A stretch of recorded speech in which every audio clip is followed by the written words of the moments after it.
पतंग और डोरी। एक बार एक व्यक्ति अपने बेटे के साथ पतंग उत्सव में गया। वहां लोग रंग बिरंगी पतंगें उड़ा रहे थे। आसमान में उड़ती रंग बिरंगी पतंगों को देख बेटा भी पतंग उड़ाने मचल उठा। उसने अपने पिता से कहा, पापा, मैं भी पतंग उड़ाना चाहता हूँ। प्लीज मेरे लिए एक पतंग खरीद दीजिए। बेटे की इच्छा पूरी करने पिता पास ही की एक दुकान में गया।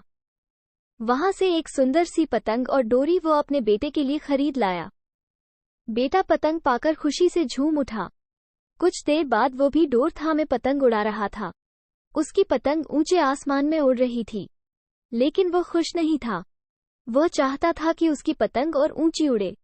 वो पिता से बोला, पापा, ऐसा लग रहा है कि डोर की वजह से पतंग ऊंची नहीं उड़ पा रही है। क्यों न इसकी डोर काट दी जाए? इससे पतंग आजाद होकर और भी ऊंची उड़ने लगेगी। प्लीज, आप इसकी डोर काट दो। बेटे की बात मानकर पिता ने पतंग की डोर काट दी। डोर काटते ही पतंग ऊपर जाने लगी। ये देख बेटा बहुत खुश हुआ। लेकिन कुछ देर बाद पतंग ऊपर जाने के बजाय नीचे आने लगी और एक मकान की छत पर जा गिरी। बेटा ये देख हैरत में पड़ गया। उसने ये सोचकर पतंग की डोर काटी थी कि पतंग आसमान में और ऊंचा उड़ने लगेगी, लेकिन वह तो नीचे गिर पड़ी। उसने पिता से पूछा, पापा, ये क्या हुआ? पतंग आसमान में और ऊंची जाने के बजाय नीचे क्यों गिर पड़ी?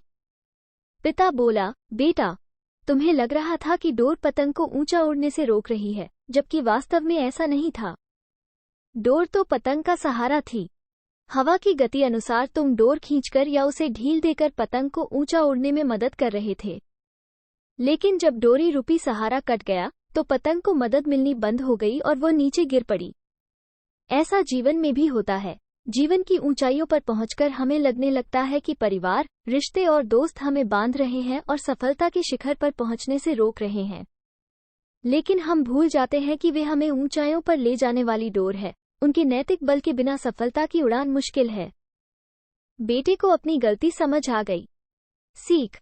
कई बार हम सोचते हैं कि हम अपने जीवन में जल्दी प्रगति कर लेंगे या जीवन की नई ऊंचाइयों को पा लेंगे यदि हम अपने घर और परिवार के बंधनों से मुक्त हो जाएंगे। लेकिन हम भूल जाते हैं कि हमारा परिवार और प्रियजन हमें जीने में और जीवन में आगे बढ़ने में मदद करते हैं। बुरे समय में परिवार और प्रियजन हमारा सहारा बनते हैं और हमें प्रेरित करते हैं। वे हमें बंधनों में नहीं जकड़ते, बल्कि सहारा देते हैं। इसलिए उन्हें कभी भी खुद से दूर मत करो।